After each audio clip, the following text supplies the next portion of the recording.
Bonjour tout le monde et bienvenue sur la clim. J'espère que vous allez bien. Donc, je suis avec Lucie et Solène et aujourd'hui, on va vous parler Mm. des migrations climatiques. Merci à tous d'être venus. En tout cas, c'est le rendez-vous de 19 heures les mercredis toutes les 2 semaines et on est enfin de retour après les vacances.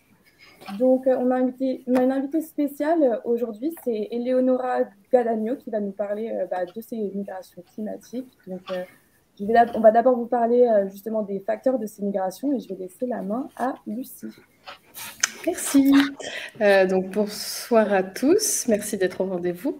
Donc moi, je vais vous parler directement pour rentrer dans le sujet des facteurs des migrations climatiques. Et d'abord, je vais définir ce qu'est en fait un migrant climatique selon l'Organisation internationale de la migration. Donc c'est un individu qui, suite à un changement environnemental soudain ou progressif, a dû quitter son environnement habituel, que ce soit à l'intérieur de son pays ou à l'international, de façon temporaire ou permanente. Donc en fait, cette définition, elle permet de comprendre la complexité de ce que sont les migrations climatiques. Et ça permet de revenir sur des idées reçues qu'on peut avoir sur les migrations climatiques, parce qu'on pense souvent que les migrations climatiques sont seulement dues ou surtout dues aux catastrophes naturelles. C'est le cas, mais il y a deux grandes familles de facteurs de ces migrations climatiques. Il y a d'abord les événements climatiques de nature soudaine, donc les catastrophes naturelles qu'on connaît, les inondations, les typhons, les ouragans, et qui provoquent là des déplacements temporaires, mais de plus courte distance. Et il y a aussi des événements climatiques à évolution lente, progressive. Donc, ce sont des personnes qui sont déplacées à cause des changements environnementaux sur lesquels on n'a pas beaucoup de chiffres parce que c'est espacé dans le temps. Il s'agit par exemple de la hausse du niveau des mers et des océans. Ça, c'est Émilie qui va nous en parler dans la chronique juste après. Il y a aussi la dégradation des sols et les variations des précipitations. Donc ça affecte particulièrement l'agriculture de subsistance. Et l'agriculture de subsistance, elle est particulièrement présente en Afrique subsaharienne. En Afrique subsaharienne, une grande partie de la population, pour une grande partie de la population, c'est la première ressource économique, c'est cette agriculture de subsistance qui dépend donc des sols. Et donc, les épisodes de sécheresse qui se multiplient de plus en plus vont assécher les sols, empêcher d'alimenter le bétail, empêcher d'exploiter les terres tout simplement. Et donc, ça va leur enlever leur première source économique.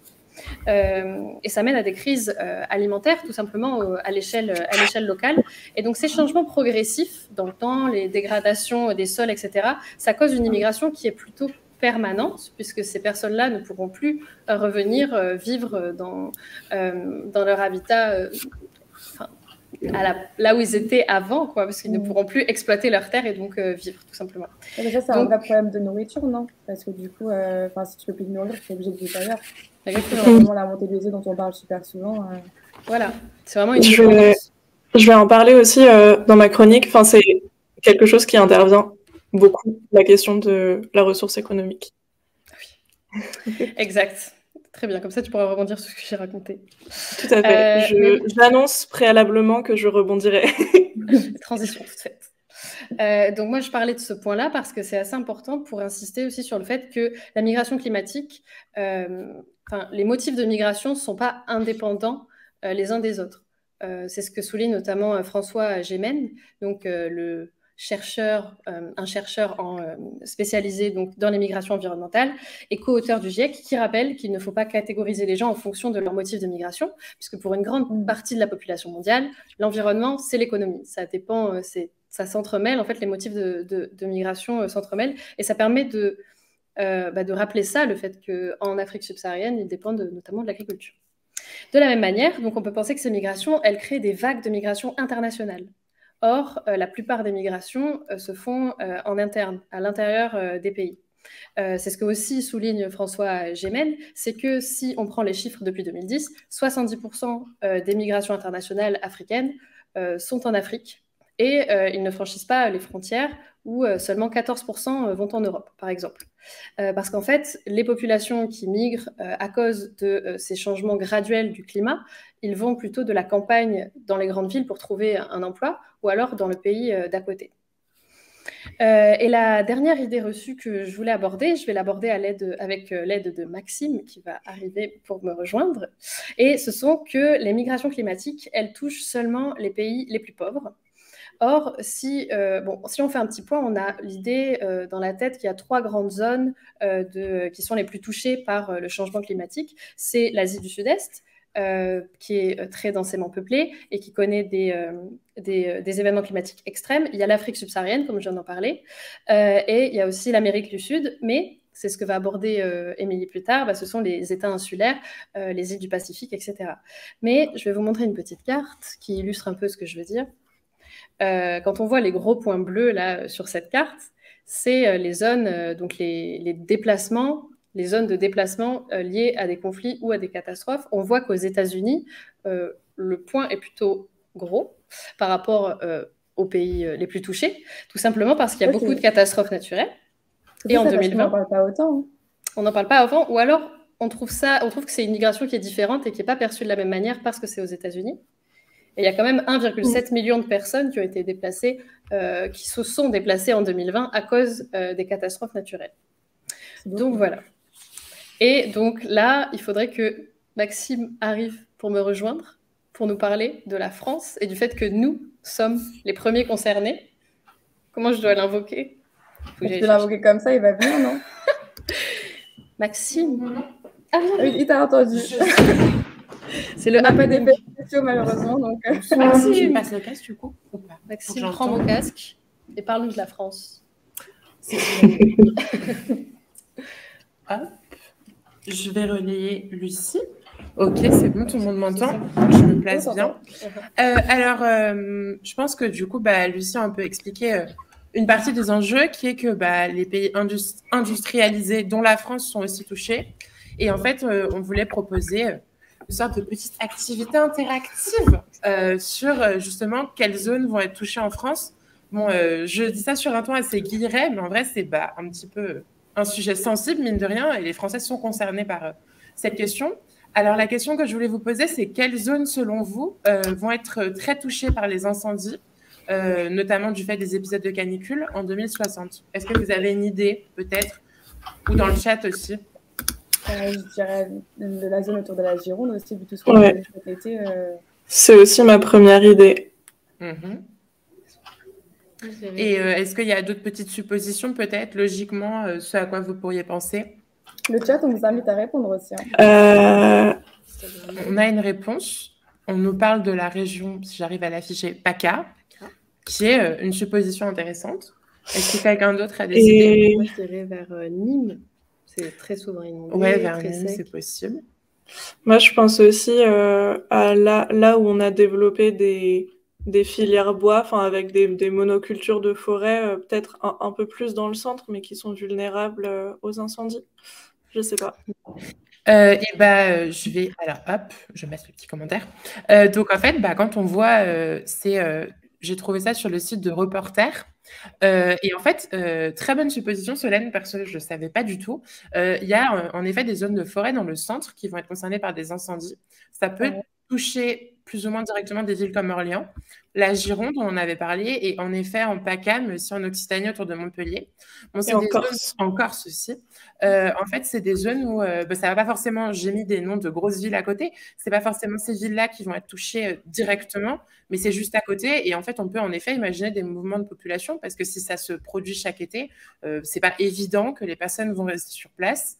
Donc, ça pourrait occasionner en fait des migrations climatiques en France. L'autre sujet qui est évoqué d'ailleurs dans le chat, c'est en effet la question des littoraux. Alors, je ne sais pas si c'était les littoraux pour les incendies, mais ce qui est sûr, c'est qu'en fait, les littoraux vont être touchés par la montée des eaux. Donc, il y a des estimations qui ont été faites pour 2100. Est-ce qu'il y a des endroits dont vous pouvez supposer qu'ils pourraient être submergés ou alors avec un fort recul de côte? La Bretagne, non? Bretagne. Moi, je dirais encore la Gironde. Ok. Est-ce qu'il y a d'autres suppositions? Et aussi la région de Dunkerque. Côte d'Opale. Côte d'Opale, dit Lucie. Côte d'Opale, Côte d'Émeraude. En fait, quand on voit les résultats, donc pareil, je me suis basée sur un autre article de Reporter. Alors, on constate en effet que la Bretagne, alors là, j'ai marqué, en l'occurrence, ce que j'ai voulu, en m'appuyant sur la carte de Reporter, il spécifiait deux choses. Il y avait les zones exposées à un risque de submersion marine. Alors, on constate qu'en effet, ça concerne Calais.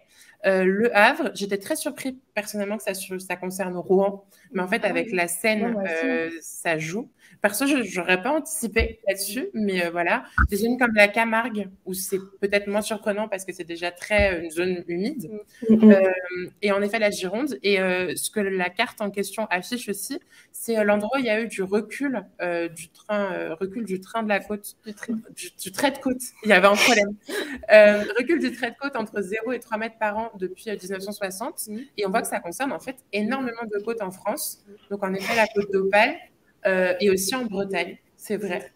Donc voilà, autant d'éléments qui laissent à penser qu'il pourrait y avoir des migrations climatiques en France aussi dans les années à venir. Oui. Et on sait dans combien de temps ou on parle de 10 ans ou on parle alors, en l'occurrence, sur ma carte, les zones exposées au risque de submersion marine, ce que disait Reporter, c'était pour 2100. Donc, c'est assez... j'allais dire que c'est à longue échelle, en même temps, pas vraiment, parce que dans 80 ans, c'est dans pas très longtemps. On sera toujours vivant si on est chanceux, donc... Ouais. Donc, c'est quand même assez imminent. Voilà. Et si je peux ajouter un truc juste sur la submersion, c'est que, enfin moi je l'avais pas compris dès le départ, donc peut-être que d'autres non plus, mais c'est que ça pose pas seulement le problème d'être sous l'eau, mais aussi le problème que c'est de l'eau salée qui arrive dans les terres, et pour tout ce qui est agriculture, ça a des impacts très importants. Et là encore, ça va revenir dans ma chronique. Oui, c'est vrai que, en tout cas, là, les 2 cas que j'ai pris, c'est une nanochronique au milieu de l'émission, donc c'est assez court. C'est clair qu'il y a des conséquences autres qui découlent, comme ce que tu disais, Solène, et même il y a des éléments que je n'ai pas représentés sur les cartes, typiquement les phénomènes comme ce qui a eu lieu dans la vallée de la Roya, avec des fortes inondations, ou les épisodes Cévenol, par exemple, dans le sud. C'est des phénomènes qui vont être aggravés ou se multiplier avec le réchauffement climatique. Donc, on peut aussi malheureusement anticiper des déplacements de population qui vont avoir lieu en conséquence. Voilà. Du coup, je vais prendre la main pendant que Maxime passe le casque à Lucie, du coup. Et moi, je vais vous parler d'un cas particulier qui est le cas de Kiribati. Donc, Kiribati, je ne sais pas si vous connaissez cet État qui est au milieu de l'eau. Vraiment, c'est une île. Si j'arrive à... Vous voyez ce que je fais là ou pas? Ouais. Je ne suis pas 100% sûre. Ok, super. Donc, pour vous donner une petite idée... Ouais, vous me voyez ou... Ouais, parfait. Oui. Très bien. Ok, super. Donc, pour vous donner une petite idée, Kiribati, c'est une île qui est vraiment au milieu du Pacifique. Donc, quand je dis au milieu du Pacifique, c'est qu'elle se situe sur les 4 hémisphères en même temps. Donc, voilà, si ça vous donne une petite idée. On parle de ça. Donc, elle a 120 000 habitants. Et je vais parler de cette île, de ce pays en particulier, parce que ça va être le premier qui va supposément succomber à la montée des eaux. Donc, cette île est composée de 32 atolls qui sont des sortes de petites îles, comme j'ai montré quand on a vu sur la carte, un peu rondes avec un lagon au milieu qui sont très très fines.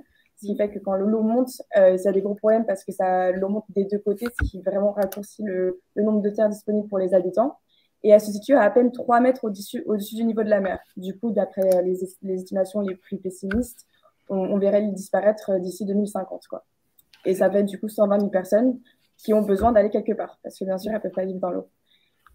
Et ce qui est important quand on parle de montée des eaux, ce n'est pas seulement l'île qui disparaît, mais aussi les effets qu'on voit aujourd'hui. Donc déjà, le fait que, vu que l'eau, elle monte, les personnes qui ont des habitations près de l'eau doivent reculer dans les terres pour essayer justement d'échapper à cette montée des eaux, ce qui perturbe justement les populations qui doivent peut-être bouger dans la capitale ou monter dans les montagnes, alors qu'avant, elles étaient plus habituées à vivre au bord de l'eau et vivre de la pêche. Donc ça les embête dans leur quotidien d'un point de vue dont nous, on ne peut pas trop se rendre compte.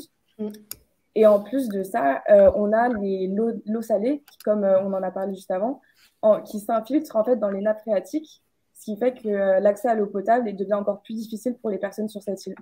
Sans parler aussi, bien sûr, des catastrophes naturelles. Vous imaginez bien que sur une île, on est totalement en face d'un typhon s'il arrive, quoi. Et les maisons se font détruire. La seule chose qui les empêche, entre guillemets, leur habitation de tomber ou l'eau de vraiment trop monter quand les vagues deviennent très importantes avec des tempêtes, ce sont des murs de pierre. Donc vous voyez que ça ne peut pas durer longtemps, quoi. Du coup, certaines solutions, on essaie d'en trouver des solutions. Je vais notamment parler de la COP27. donc qui s'est passé il y a quelques mois. Si vous vous rappelez, il y avait les pays qu'on dit industrialisés qui ont eu un accord et certains pays comme la Nouvelle-Zélande ont dit qu'elles participeraient à un fonds justement pour essayer d'aider les pays qui sont les plus impactés par le réchauffement climatique, donc Kiribati et d'autres États au milieu du Pacifique.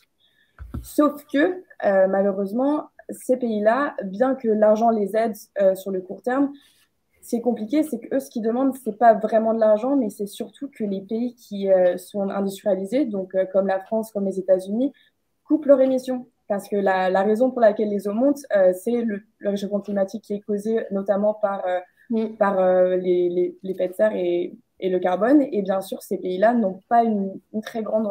enfin, l'empreinte carbone n'est pas comparable à celle des pays qu'on dit industrialisés. Du coup, il y a un peu ce décalage et c'est compliqué de voir un peu la fin du tunnel, quoi. Oui. Et ensuite, on a d'autres solutions aussi qui ont été prises, mais qui sont non plus pas... Enfin, elles peuvent pas durer sur le long terme. Donc, par exemple, c'est l'achat de terre. Donc, on a eu le Kiribati, son gouvernement a essayé a acheté 22 km² de terre aux îles Fidji, qui est censé rester au-dessus de l'eau un peu plus longtemps. Mais bien sûr, quand on parle des Fidji qui sont composés d'à peu près 900 000 habitants et qu'on essaie d'y dépasser 120 000 habitants, on voit bien qu'il y a un problème. Surtout que c'est petit dans le temps. On peut pas, si on a une montée des eaux, au final, ça va monter partout. C'est juste que eux, ça va être les premiers à tomber, quoi. Et ensuite, on a aussi d'autres idées qui ont été émises, notamment la création d'îles flottantes. Donc, quand je dis îles flottantes, je ne parle pas du dessert, mais je parle bien d'îles totalement artificialisées qui seraient en gros des gros gratte-ciel qui flottent sur l'eau. Et ça coûterait des millions. Ça pollue aussi, non? En fait, ouais, c'est une question. C'est un peu contre-productif. C'est contre-productif parce qu'on essaye de garder la culture et de la mettre justement dans une île qui serait flottante, mais quand on essaye de garder le contact avec la nature et qu'on se retrouve dans un truc totalement qui flotte sur l'eau, déjà, est-ce qu'on a les moyens technologiques de le faire? C'est pas sûr. Et les moyens, on les a pas non plus parce que là, on parle d'une réelle infrastructure qui doit supporter 120 000 personnes. Et ça, c'est que pour Kiribati, on parle pas des autres États insulaires. Donc, encore une fois, on voit que ces solutions ne marchent pas. Donc, la dernière dont on a tenté, c'est les visas climatiques. Donc, comme tu as dit, Lucie, on a un problème, c'est le fait que être réfugié climatique, c'est pas une notion juridique. Et en plus, comment on peut la déplacer des notions de réfugiés économiques, etc., en sachant que les réchauffements climatiques, ça impacte tout. Ça impacte l'économie, donc bien sûr, ça en découle. Et ce qui s'est passé, c'est que justement, il y a beaucoup de personnes venant de Kiribati et d'autres îles aux alentours comme Tuvalu qui ont essayé d'obtenir un visa mais n'ont pas pu dans les pays comme la Nouvelle-Zélande ou l'Australie parce qu'il n'y avait pas ce statut de réfugié climatique qui est vu juridiquement. Ce qui a fait un peu changer les choses, mais ça n'a pas marché non plus. C'est très dépressif ce que je dis. C'est la Nouvelle-Zélande qui a tenté d'envisager un visa climatique pour Kiribati et d'autres pays insulaires quand ça arrivera. Et en fait, il faut savoir que c'est très mal reçu par la population parce que, comme j'ai dit avant, ils regardent le problème et ils se disent c'est pas nous le problème ici, c'est les pays émetteurs. Donc nous, on veut pas de votre visa, c'est un dernier recours et on veut rester là où on habitait, là où nos ancêtres habitent et où on a habité toute notre vie. Donc là, vous voyez bien qu'on a un vrai souci. Et du coup, finalement, je vais vous parler d'un dernier point, c'est que vu que ces solutions ne fonctionnent pas, il faut aussi voir que c'est pas seulement un problème de relocalisation quand on parle de migration climatique. Quand on parle d'un pays entier qui va finir sous l'eau, il faut aussi penser à la culture derrière ce pays. Donc on peut pas. Comment on relocalise une culture? Est-ce que c'est possible? Quand elle va être dispatchée dans le monde, si on met des visas en place, de quoi ça va avoir l'air? Et ça pousse des pays comme Tuvalu, si vous l'avez vu, c'est un peu fait le tour des médias, à faire des choses un peu folles. Et ce qui s'est passé notamment avec Tuvalu, c'était, dites-moi encore si vous voyez ce que je montre. On voit. Oui. Donc en gros, là, on voit le ministre des Affaires étrangères de Tuvalu, qui en gros explique à la COP27 que son pays va tomber sous l'eau et que son idée un petit peu folle pour essayer de garder la mémoire de son pays, en fait, c'est de le mettre dans le métaverse. Donc là, la vidéo que vous voyez, on s'en rend compte à peu près quand ça commence à dézoomer. C'est pas vraiment l'île, c'est l'île qui a été téléchargée en gros sur le cloud. Et du coup, c'est la première fois que ça a été fait. Et ça, en plus, c'est qu'une île sur tous les atolls qui composent Tuvalu, donc ça montre bien l'étendue de la chose. Et moi, personnellement, je trouve ça un peu flippant. Ouais. Donc voilà. Très Ça, bien. donc ça, c'était pour vous montrer un cas particulier qui est celui de Kiribati. Et enfin, Waouh. c'est déjà là le réchauffement climatique. Et nous, on va y être dans 50 ans, on ne va pas y échapper. Donc, il ne faut pas commencer à penser que ça affecte que les autres. Et Mais oui, vas-y. oui, mais c'est vrai que c'est intéressant l'exemple, enfin cette étude de cas, parce que c'est un peu les deux gros facteurs de migration ils sont touchés par les deux types de facteurs. Il y a à la fois les catastrophes Ouais. naturelles qui les touchent de temps en temps, mais même sans ces catastrophes-là et sans la montée des eaux, enfin avec la montée des eaux, déjà ils ne peuvent plus trop vite, puisque comme tu dis, avec la pêche, le fait de devoir se décaler, enfin, il y a toute leur économie aussi qui est touchée, donc ils peuvent même en dehors du fait, en dehors des catastrophes naturelles, c'est compliqué pour eux de rester tout simplement sur l'île. Bah oui, totalement. Et comme je l'ai dit, pour l'instant, on n'a pas de vraie solution. Voilà. Parce que ils demandent aux pays émetteurs du plus de CO2 d'arrêter et on ne voit pas les choses changer. Et si on veut les changer, c'est maintenant. Et encore, est-ce que c'est seulement pour retarder la montée des eaux ou est-ce que pour vraiment changer les choses? Enfin, il faut qu'il y ait une planification qui soit faite. Et justement, c'est une super transition pour la chronique de Solène qui va nous parler justement des planifications qu'on peut voir autour du monde par rapport aux migrations, mais cette fois, les migrations qui sont plutôt internes au pays comparées à de ce que je parlais. Vas-y, Solène. Voilà. Oui, c'est exactement ça. C'est que le cas des atolls dans le Pacifique, je trouve qu'il est très frappant parce qu'on s'imagine bien un pays entier qui se retrouve sous l'eau et on se trouve très démunis. Mais comme l'a dit Lucie, il y a aussi beaucoup de migrations qui vont se faire en interne, donc de déplacements dans les pays. Et donc pour cette chronique, j'ai voulu chercher des exemples de pays de gouvernements plutôt, qui cherchaient à anticiper le problème. Et ce qui n'a pas été facile, c'est qu'il n'y en a pas beaucoup. Il y a des déclarations d'intention. On reconnaît de plus en plus le problème. On dit que c'est un problème qui va arriver. Mais je n'ai pas trouvé beaucoup de politiques publiques qui vraiment anticipent des déplacements de population de grande ampleur.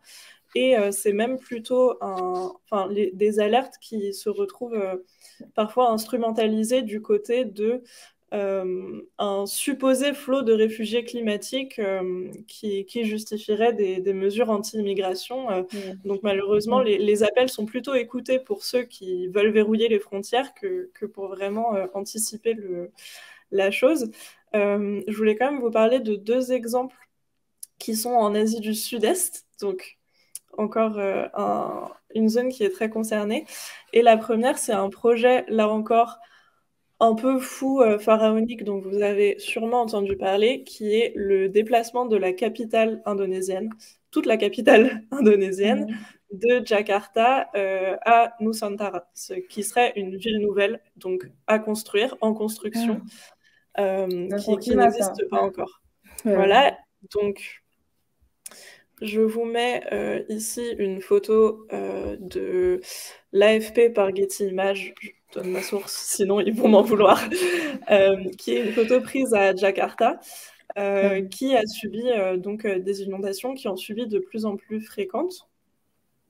Et c'est une des raisons pour lesquelles il faut il faut anticiper des déplacements, même si l'argument qui est mis en avant par le gouvernement est plutôt politique, c'est de dire qu'on va décentraliser, qu'on va passer que symboliquement, on va mettre l'administration dans un endroit qui n'est pas l'île de Java et la ville de Jakarta. Ça s'est déjà fait avec Brasilia au Brésil, Naypyidaw en Birmanie, ce genre de choses. Mais concrètement, la raison un peu incompressible derrière, c'est que Jakarta devient invivable et qu'elle est très très vulnérable à la montée des eaux.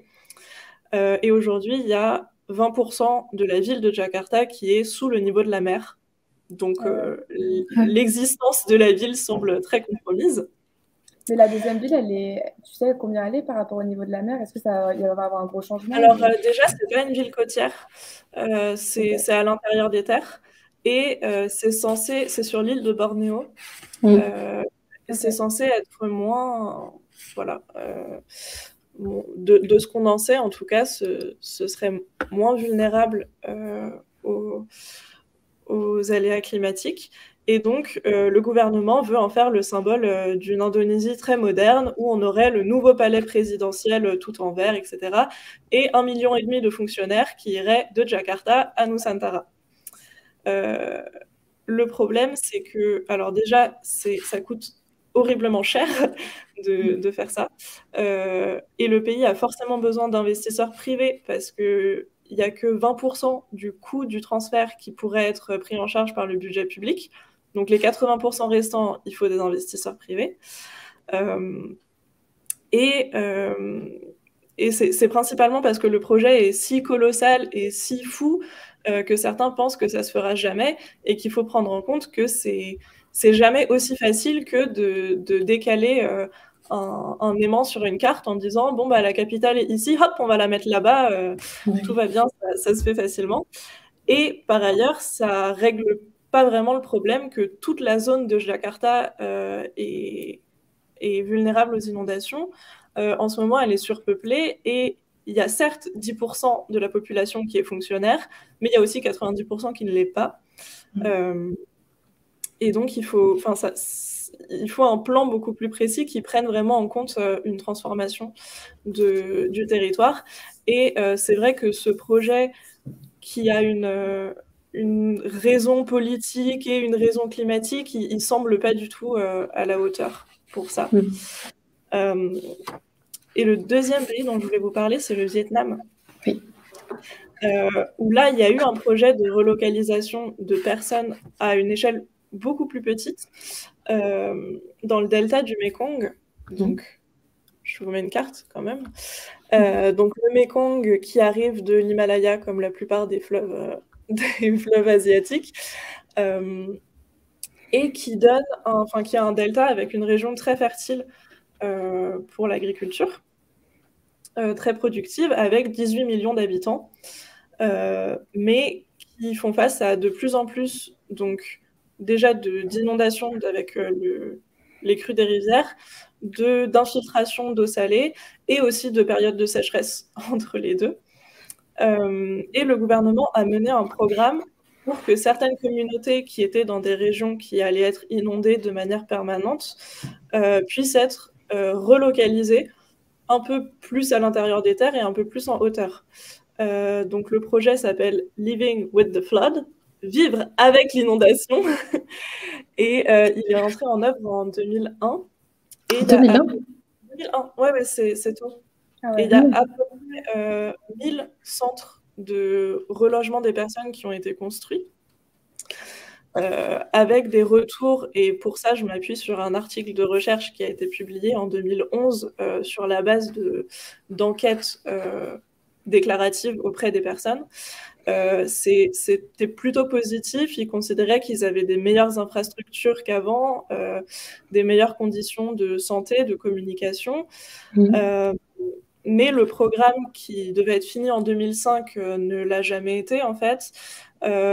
Tous les centres prévus n'ont pas été construits, et c'est principalement un problème de financement, d'autant plus que les populations étaient des populations pauvres qui n'arrivaient pas à rembourser l'emprunt qu'elles avaient contracté, et que globalement, après la relocalisation, elles avaient des revenus, soit elles avaient plus de mal à retrouver du travail, elles avaient moins de revenus qui venaient de l'agriculture alors que c'était des populations agricoles. Donc ça a posé des problèmes. Et depuis, la situation climatique, la situation climatique du delta est encore pire. Il y a de plus en plus d'inondations. En 2015, ils ont eu la pire sécheresse sur un siècle du Vietnam.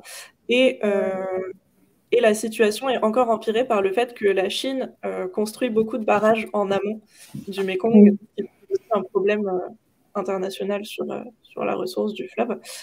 Et donc entre 2009 et 2019, il y a presque 2 millions de personnes qui ont quitté cette région de leur propre fait, pour le coup, pas dans un programme gouvernemental. Et c'est un taux de départ qui est beaucoup plus élevé que dans les autres endroits. Et on voit que plus les zones sont touchées par les aléas climatiques, enfin, j'aime pas le terme d'aléa parce que c'est pas aléatoire, on sait bien grave, ouais. Donc plus ils sont touchés par ces événements, plus le taux de migration est élevé. Et en général, ils vont vers des villes, comme on l'a dit, parce qu'ils n'arrivent plus à vivre de l'agriculture. Il y en a certains qui ont essayé de changer de culture, de cultiver des choses qui résistent, enfin, qui s'adaptent mieux à la présence de sel dans les terres.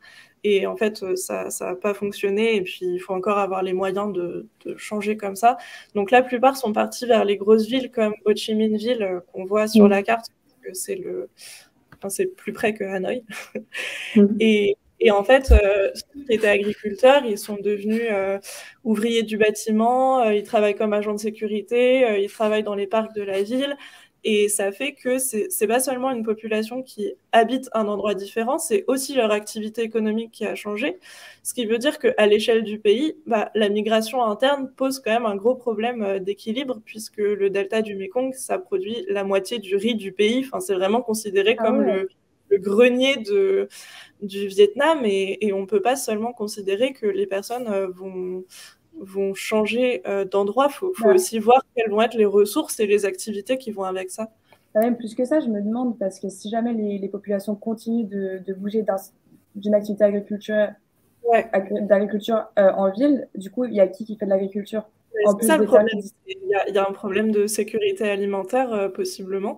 Et c'est vrai que c'est pour ça, c'est pas seulement des personnes qui vivent dans un endroit différent, c'est aussi qu'on passe d'une population agricole qui, en plus, en général, était attachée à sa terre et n'avait pas envie de la quitter, à des travailleurs pauvres plutôt dans les grandes villes.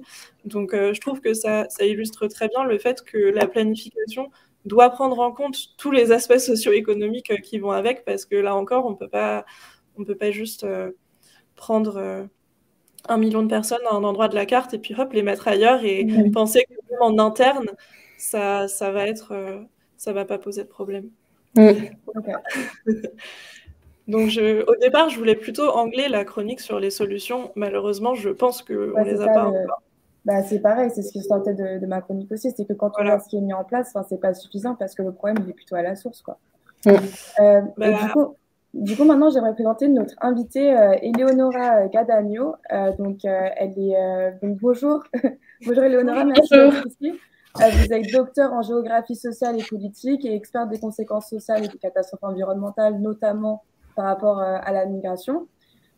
Et du coup, vous avez fait une thèse justement sur l'Italie et sur l'immigration interne dans l'Italie. Donc là, on a beaucoup parlé d'international, mais j'aimerais qu'on se reconcentre sur l'Europe et que vous me parlez de justement ces changements qu'on va voir en Europe et ils vont arriver bientôt, quoi. Et on parle toujours de ce qui se passe autre part, mais qu'est-ce qui se passe chez nous, en fait, concrètement? Alors, je vous remercie vraiment pour cette opportunité de parler avec vous et de nous confronter. C'est une thématique qui est évidemment très à la page et je pense pour laquelle il faut un peu recontextualiser tout le champ aussi d'analyse. C'est très bien que vous vous intéressez à Kiribati, au pays des Sud-Est asiatiques, mais je pense que, au fait, il faudrait que pour avoir vraiment des solutions, on commence à penser à la question des migrations environnementales comme quelque chose qui, il faut reconnaître en fait que cette notion est une multicausalité qui est en fait un élément incontournable dans l'étude de tout contexte migratoire. Vous l'avez bien dit, il y a des formes de migration dues à des catastrophes lentes, à des catastrophes soudaines, mais la question migratoire est toujours une question politique. Et donc, en fait, l'effet qu'on souligne des migrations qui viennent d'ailleurs, qu'on a pris les îles du Pacifique un peu comme le visage humain du changement climatique, c'est quelque chose aussi de très, en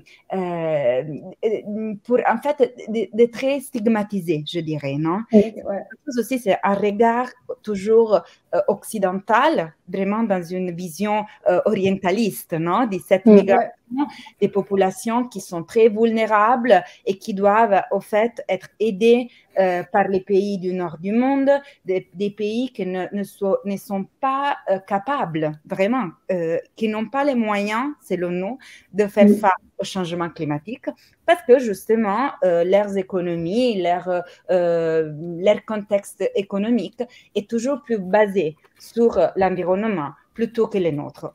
Ou bien, c'est ce que nous, on pense de tout ça. Mes études, comme vous l'avez dit, portent sur le cas de l'Italie.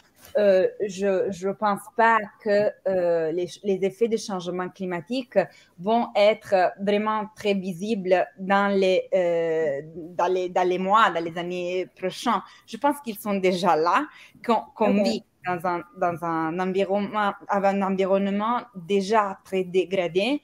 Et en fait, si vous pensez par exemple aussi aux ouragans Katrina, ou bien à la tempête Xynthia qui a touché la France, non? Donc, je fais un exemple français parce que peut-être que tout le monde le connaît. En fait, on vit déjà dans un environnement très altéré. On dit qu'on vit dans l'anthropocène, non? On dit toujours en fait une ère géologique dans laquelle l'homme a contribué à modifier complètement les aspects les plus naturels, disons, de l'environnement. Mais on doit toujours se demander quel type d'homme, non? C'est nous, avec notre production capitaliste, qui avons mis en place ces systèmes. Et en fait, plus nous produisons, plus il y a le système productif capitaliste, moins il y a le respect pour l'environnement, non?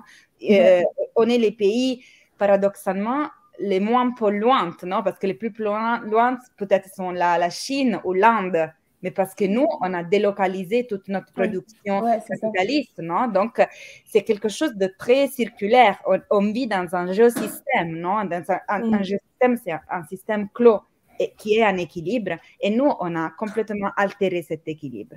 Donc, je pense que pour repenser aux migrations environnementales, aux déplacements, comme vous l'avez très bien dit, parce que des fois, ce sont quelque chose qui se passe à l'intérieur des pays, parce que personne n'a envie de migrer. C'est clair. On veut rester à côté de chez nous, surtout si nous, on a nos activités économiques. Si moi, j'ai une terre où je cultive, pourquoi je devrais me déplacer dans un autre pays? Pourquoi je devrais venir en France, en Italie, si j'habite dans un pays et j'ai mes vaches, mes terres? Il n'y a aucune raison. Le problème que nous, on doit vraiment... c'est pour ça que je vous remercie vraiment de cette opportunité parce que vous êtes en train de faire vraiment une opération politique dans le sens de restituer la vraie valeur au mot parce que les migrations, c'est quelque chose... Les migrations sont faites par les régimes migratoires. Nous, on a bâti les frontières et c'est pour ça qu'on a construit socialement les migrations. Sinon, tout le monde pouvait bouger librement, non? Donc, c'est vraiment une construction politique qu'on doit déconstruire, comme on doit déconstruire le concept d'immigration environnementale vu comme quelque chose, une masse de population qui, du sud du monde, va rejoindre les pays du Nord. C'est pas ça. C'est vrai que nous, à travers nos comportements, on a causé, nous, je dis les pays du Nord, les pays qui sont déjà industrialisés, on a créé cette situation et on doit vraiment faire quelque chose pour réparer ou bien pour essayer de limiter, comme Émilie l'a dit. On ne sait pas si on peut au moins limiter cette condition, on doit faire quelque chose, bien sûr. Mais il faut reconnaître que la vulnérabilité n'est pas seulement dans ces pays du Sud, comme on pourrait le dire, mais d'autre part, la vulnérabilité se retrouve dans toutes les couches de population, même les plus aisées, parce qu'on sait très bien que les couches les plus vulnérables sont touchées par les tremblements de terre, par les tempêtes, par les ouragans. Vous l'avez vu avec Katrina, les populations, les communautés afro-américaines ont été les plus touchées parce qu'elles étaient les plus vulnérables d'un point de vue de capital économique, de capital humain. Donc, il faut reconnaître que le changement climatique, ce n'est pas une idée qui, en fait, ce n'est pas quelque chose d'extérieur qui va toucher les populations. Parce que cette idée, c'est aussi un peu de faire en sorte de déresponsabiliser les gouvernements, non? C'est le changement climatique. Il y a la tempête, oui, mais c'est la faute au changement climatique. Il y a un tremblement de terre ou la salinisation de terre, comme vous l'avez très bien dit, c'est le changement climatique. Non, c'est pas le changement climatique, c'est nous. C'est les actions, c'est les politiques, c'est le planning, c'est les usages du sol, c'est le fait de construire, de ne pas respecter les cycles de l'environnement, les cycles de reproduction du sol. Et donc, en fait, on est vraiment responsable. Il ne faut pas penser au changement climatique comme quelque chose comme un gros méchant qui arrive. C'est nous, c'est nos politiques, c'est nos actions. Dans les pays du Nord et dans les pays du Sud. Après, vous avez aussi parlé, je pense, c'était Solène, ou Lucie, je ne sais plus, qui parlait des visas Émilie. C'était Émilie. La troisième. Il y en avait une sur 3. En fait, est-ce que vous pensez que vraiment c'est possible de préconiser un visa climatique quand on est en train d'éviter que les gens puissent accéder au régime de protection des réfugiés classiques, comme la Convention de Genève, le protocole le dit.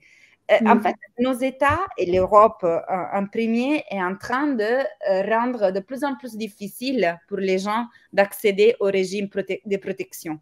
Le visa climatique, c'est une énième idée juste pour se nettoyer un peu la conscience, non? Comme de dire oui, on va pouvoir penser à cette condition, mais dans les faits, c'est ne pas vouloir reconnaître le fait que la nature, l'économie sont toujours liées, que beaucoup de réfugiés, de migrants, de déplacés, comme vous l'avez dit, c'est des personnes qui ont perdu leurs ressources. Donc, en fait, on pourrait dire presque que tous les migrants sont des réfugiés environnementaux, sont des migrants environnementaux, des déplacés climatiques.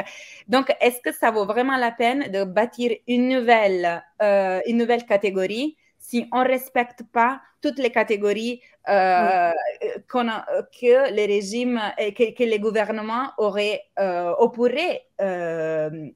penser pour les personnes qui arrivent dans leur territoire? Je ne pense pas, en fait. C'est vraiment quelque chose de très démagogique. C'est un peu une pensée que créer une nouvelle statut puisse vouloir vraiment reconnaître ces personnes. Mais on sait très bien que ce sont les politiques réelles sur les territoires. C'est un changement de production, de paradigme capitaliste qui va pouvoir réparer aux dommages à l'environnement qu'on est en train de faire. Ce n'est pas créer un nouvel statut pour les personnes, en fait. Parce que, comme vous l'avez dit aussi, c'est vraiment très, très difficile de reconnaître qui sont ces personnes. Dans ce cas-là, est-ce que vous avez vu possiblement des situations ou des initiatives qui iraient plutôt dans le bon sens ou pas, qui pourraient en tout cas aider à s'adapter, à avoir une forme d'emprise sur ces situations, je ne sais pas. Il y a plein d'actions qui sont menées pour bâtir la résilience des communautés, notamment par exemple au Bangladesh, qui est une des régions les plus vulnérables et susceptibles aux inondations. Enfin, je prends l'exemple parce que vous le faisiez tout à l'heure. En Europe, ça dépend des contextes aussi. Vous l'avez vu aussi dernièrement avec les glissements de terrain en Allemagne. Vous avez vu quel dommage. Donc, en fait, ce sont des actions très locales aussi parce que le gouvernement européen ne reconnaisse pas cette forme de vulnérabilité environnementale. C'est quelque chose qui est un peu méconnu, je dirais. C'est un peu invisible, non? On le dit toujours pour les pays du sud du monde, mais il n'y a jamais quelque chose il n'y a jamais une autoréflexion sur la vulnérabilité intérieure, non? Je dirais. et c'est très compliqué. Dans les cas d'études que j'ai analysés pour ma thèse et aussi pour les recherches que j'ai menées après, souvent les gouvernements ont délocalisé des villages suite à des tremblements de terre ou à des glissements de terrain. Vous l'avez vu probablement, les cas les plus enfin, L'Aquila, c'est la ville qui a été déplacée suite à un tremblement de terre. Donc, c'est les plus fameux. Mais il y en a souvent comme ça. Il y a justement des impacts très forts au niveau social aussi, de ces déplacements, de ces migrations, mais qui se croisent avec toutes les autres analyses qu'on pourrait mener sur la question migratoire, comme vous le disiez tout à l'heure.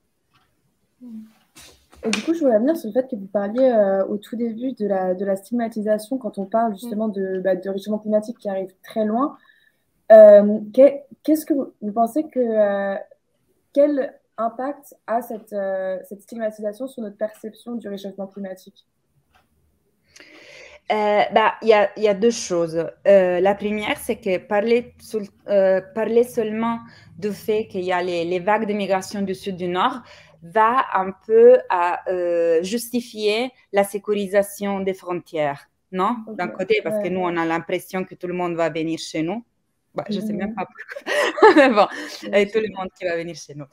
Deuxièmement, va un peu, comme je le disais, créer un phénomène selon lequel le changement climatique, c'est un acteur extérieur à nos actions. C'est quelque chose, ça nous déresponsabilise complètement parce que c'est quelque chose d'extérieur qui va arriver chez nous et c'est nous un peu les victimes, enfin les victimes finales, c'est nous les pays industrialisés qui devons accueillir ces vagues, ces masses de personnes qui arrivent de loin.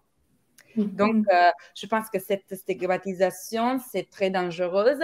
Et justement, je pense que vraiment vos activités et le fait de parler des migrations environnementales, des mobilités, non? Je dirais plus largement, des mobilités environnementales, c'est quelque chose qui doit avoir une déconstruction et c'est vraiment fantastique le travail que vous êtes en train de faire aussi avec la carte de la France que vous avez montrée, c'est magnifique vraiment.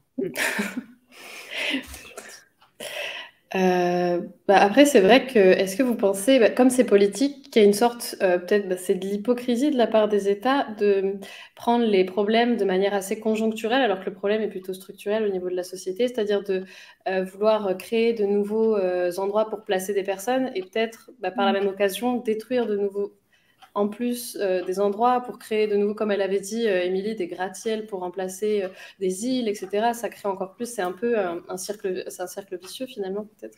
Oui, c'est un cercle vicieux qui correspond complètement à un dessin capitaliste, non, de profit, non, c'est une logique de profit de laquelle, si nous on sort pas, on peut dire toutes les choses qu'on veut, mais ça va continuer à engendrer ce genre de situation.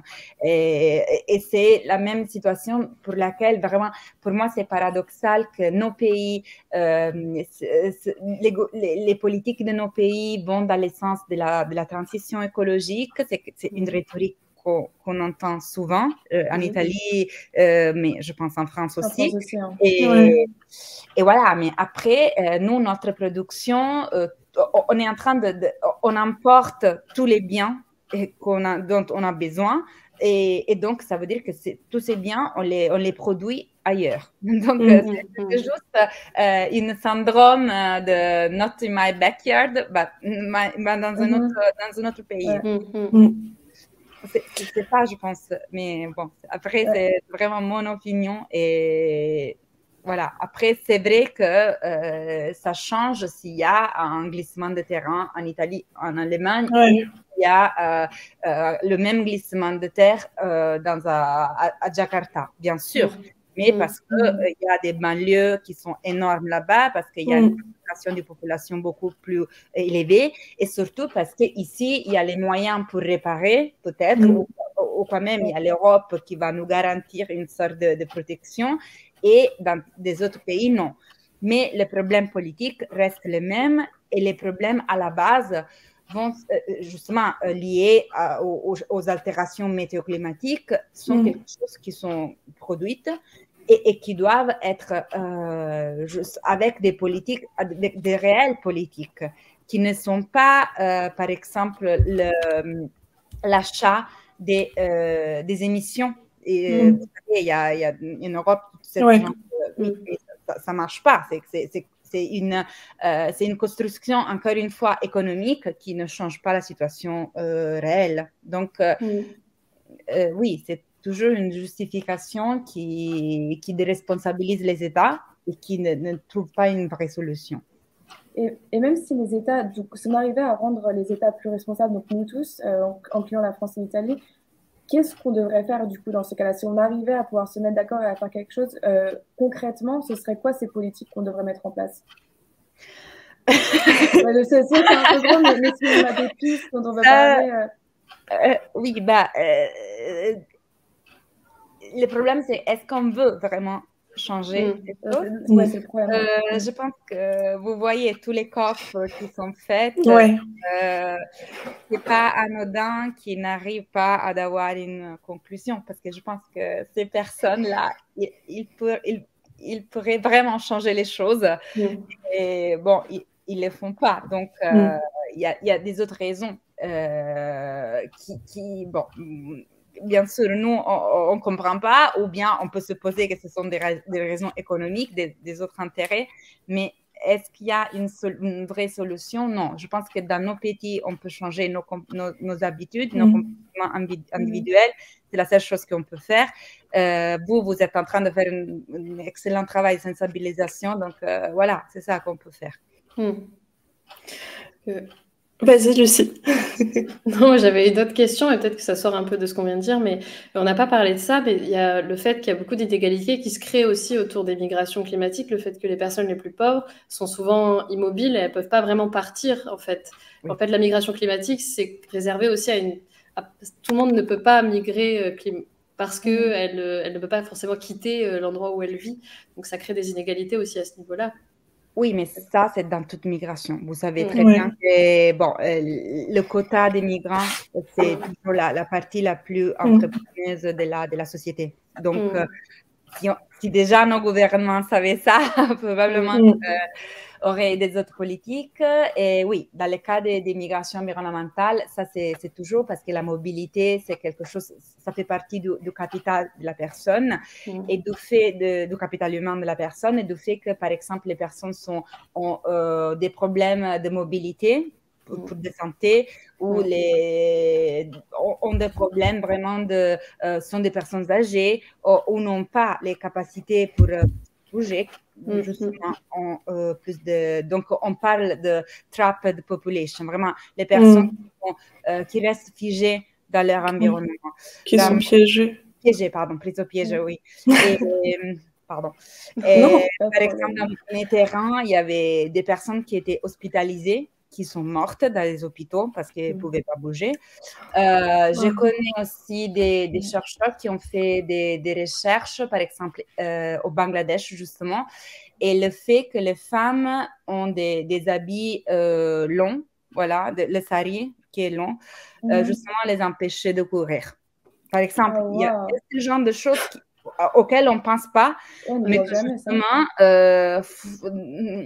dans la fuite, dans l'organisation, vous pensez une femme enceinte n'a pas la même capacité de mobilité d'un homme. Donc, ça change complètement. Ça change le fait d'avoir une classe différente, âge différent, niveau d'études, etc. Le fait de parler une autre langue. Mais ça, c'est dans le contexte migratoire. Voilà.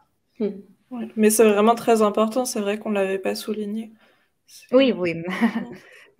Moi, je me demandais par rapport à la perception qu'on a, disons plutôt en Europe, du changement climatique, ou plutôt le côté rassuriste, comme quoi ça ne va pas forcément nous toucher. Est-ce que l'angle du déplacement forcé, ou en tout cas de devoir quitter son foyer, enfin de devoir partir de chez soi, ça peut être quelque chose qui...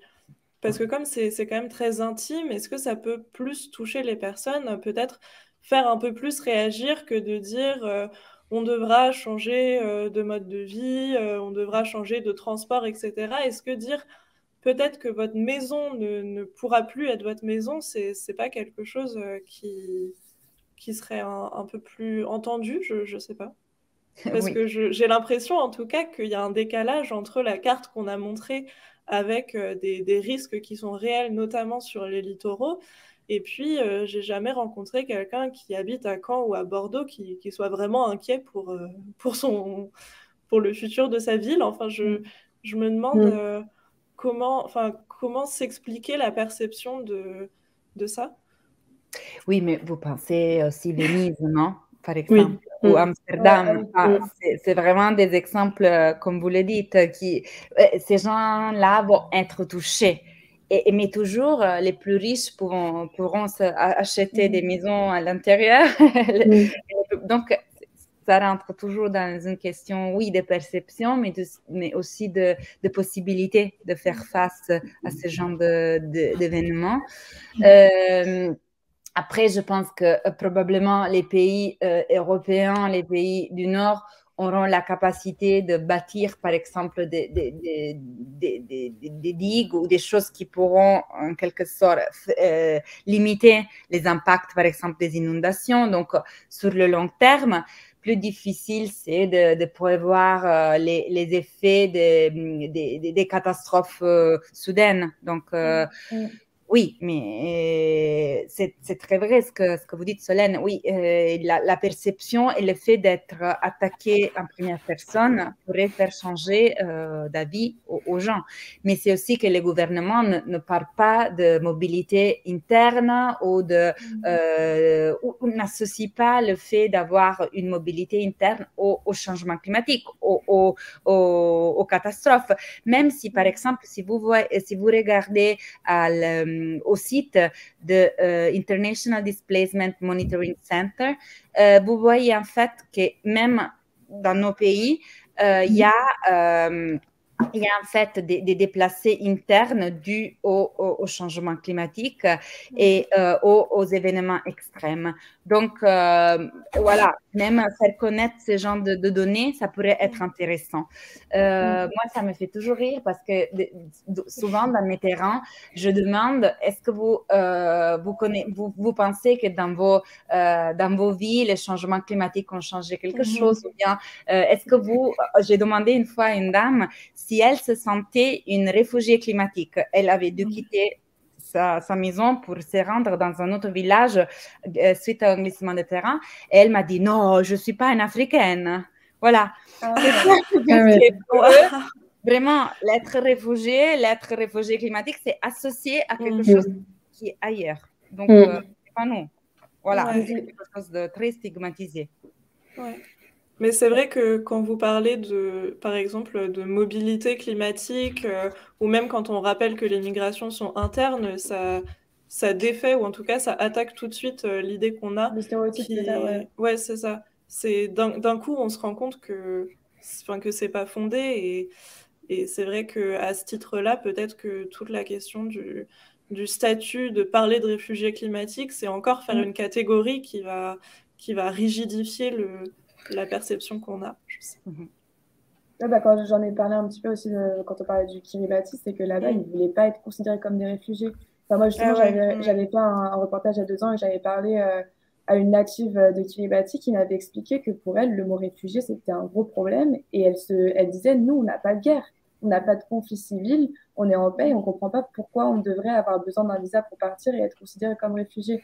Donc, c'est vraiment une question. C'est vrai que j'y avais pas pensé avant vraiment de travailler sur le sujet.